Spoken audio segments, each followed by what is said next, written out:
Department of Energy sponsored project that is getting towards the end. So we're not quite in a wrap-up, but we've got a lot of the basic work done and are doing a lot of the final testing. So what we're doing today is a big overview of all of the things we have done and the various aspects of the project. A couple of slides for the record. The people involved, the people in bold are the principal investigators who've been involved, and I think all of us except Yan Lu are probably in the room right now. Some special thanks to some special people who really made this project happen in a variety of ways. Gary Baldwin, Dominica Carmagno, and Therese Peffer. The agenda, again, for the record, you've all got copies. It's a rather tight agenda, so I'll move through. Okay,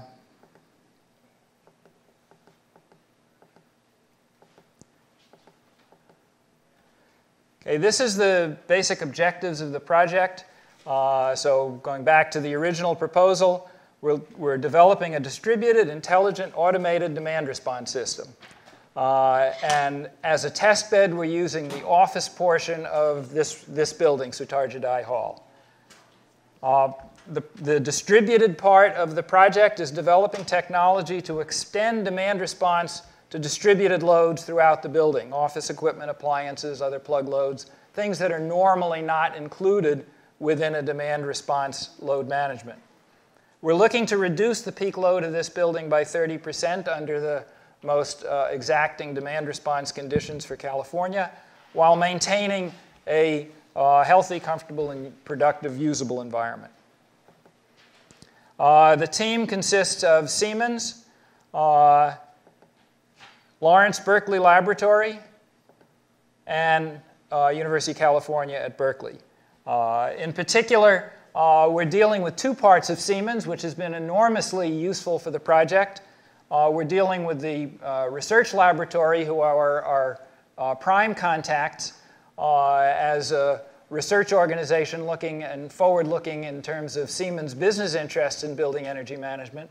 And we're also dealing with Siemens' building energy management technology division on Buffalo Grove, Illinois, because this building has a Siemens energy management system. So because of that connection, we've been able to get the kind of detailed information on how the system works that you rarely can get under these sort of circumstances. Funding is from the Department of Energy, American Reinvestment and Recovery Act, ARRA. And this is the overview of what the project looks like.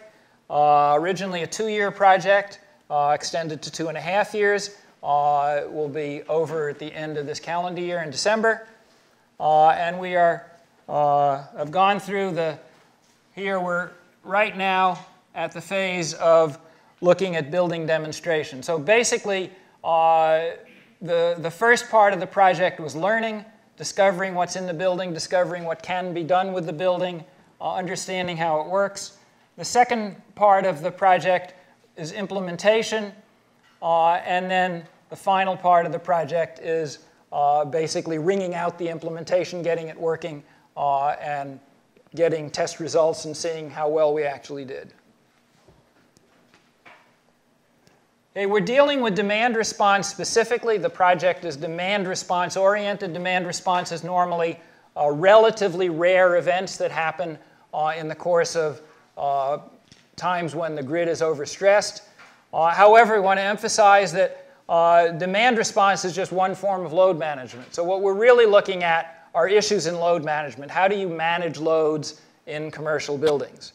So we can look at issues like peak loads, load profiles, although we haven't done any formal continuous commissioning or fault detection. We've done a lot of it in the course of learning what's in the building and discovered that a lot of things that a fully commissioned building should have been working were not necessarily working, which I think is nothing to say about this building in particular, but a lot to say about buildings in general in terms of what happens when you put this kind of intense effort into a building. The system architecture that we're dealing with is looking to extend standard building energy management to allow dynamic control of building function with arbitrary algorithms. So we're looking to control as many functions in the building as we can.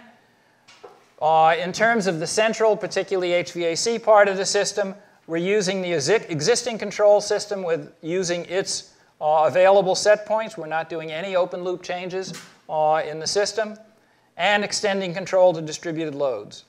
In the course of this, we've looked at two different structures. We've looked at a computer based on open programming interface with built-in BACnet communication, which was largely development on the Siemens side of our project. And on the UC Berkeley side, we installed an abstraction layer that can provide data and control of building functions, and then built a controller on top of that layer. Roughly speaking, these diagrams give the picture of the two systems. Those of you who are in the room upstairs saw the demonstration of the Siemens Smart Energy Box. The Smart Energy Box talks to Apogee, which is the Siemens Energy Management System through BACnet, the Watt-Stopper light system, and the gateways. It's capable of communication with the outside world for weather, automated DR signals, and because of its structure is specifically built to allow there to be a combination of proprietary and open portions, so can be used in a variety of environments. The SMAP-based architecture is the one that the controller, the second controller that if you were in the demonstration upstairs that Michael Sanker demonstrated, that used the SMAP architecture. In that architecture, this is the abstraction layer that talks to the system, and the controller then talks through that abstraction layer. Advantage to this architecture that we're looking at is that this controller in particular has no special interfaces of any sort. So that computer is basically just talking ordinary internet protocols. This is the building we're in, 141,000 gross square feet. It's been occupied since 2009. It's basically a research building. There is an office side of the building, private and open offices. Most of you have wandered through the building by now. Light labs, auditorium that we're in, and just underneath us is a cafe. Not included in our research work is a major, what you would call industrial style facility, a nanofabrication laboratory, and then a main distribution center and some campus IT equipment that's not included as part of this project. So we're looking at this project from the point of view of a commercial building, and so we're using the commercial portion of the building. As I mentioned, there's a Siemens building automation system and energy management system. We have two, parenthetically, greatly oversized chillers in the building. There is a centrifugal chiller, or you might call a conventional chiller, and there is also a steam absorption chiller. That's done to make best use of the steam resource available on campus. So in the summer, when the steam is not used for building heating, we use it in this building for cooling. The building is variable air volume units with reheat, steam reheat, and we have Watt-Stopper and Lutron lighting systems. We've added a significant amount of equipment to the building as part of the issue of what kind of information do you need to do this kind of deep demand response. So we've added a large number of electrical submeters. We've added a number of sense points to the BACnet system. We upgraded the BACnet system from its original RS-485 installation to Ethernet for added speed so that we can do sampling. We have worked with a campus recommissioning project looking at this building and have used, and that project has worked with us in terms of a short cycling problem in the centrifugal chiller. I mentioned before we looked at issues within the building that weren't known until we started looking at them, the short cycling problem being one of them. They installed variable frequency drives on chilled water and condenser water pumps. In addition, as part of this project directly, we've installed flow meters on the chilled water distribution, added some additional submeters. This is basically an overview of how we're doing the building, how we're looking at things. in terms of what's going on. You can see kind of the progression here of learning the building. How do we figure out what the load is for the office portion? How do I identify peak load and base load? What are the components of the load? What are the, how do we develop a new energy efficient baseline for the building? That is, looking at a building, and it's, you know, there's always the question in a project like this, should we look at our demand response against what the building was when we first started the project, or what the building is after we've done some efficiency issues? In demand response, one of the things you often find is there's some things that you turn off and you say, well, I don't need to turn them back on. You might as well just leave them off. It moves those things from the demand response into the efficiency category. And so we've done a great deal of that in this building. Identifying loads ways to reduce peak loads depending on what we're doing. Looking at various weather domains. Here's a typical day in terms of what this building looks like and what's going on in the building. This is January 29th. Normally we would have been running the centrifugal chiller at that time, but the absorption chiller was running for maintenance reasons. Various things we've done in this project, and this is kind of a list of what you're going to see in a few minutes. In terms of the HVAC part of the project, the Smart Energy Box, which is on its way to being a commercialized product within Siemens. Our own DR controller, which is a modular controller applicable in a wide variety of environments. Looking at the issue of how far and what can you do with an Energy Plus model. Personalized temperature control, personalized lighting control, commercial energy gateway as a distributed load control, a rapid audit protocol to find out what's in a building and keep track of it, and some work on what do you do with laptops given that they've got batteries in them, so you have an interesting resource available to you during demand response event. In terms of interfaces, we have installed SMAP in the building, giving us web-based control interfaces, a variety of software tools, a capacity and assessment tool, adaptive market-based DR, baseline prediction.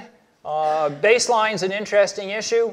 From my background in the control business, I look at the baseline and say, that's a fictitious thing, because you don't have a control in the medical sense. So you don't really know what the building would have done if you hadn't done the intervention you did.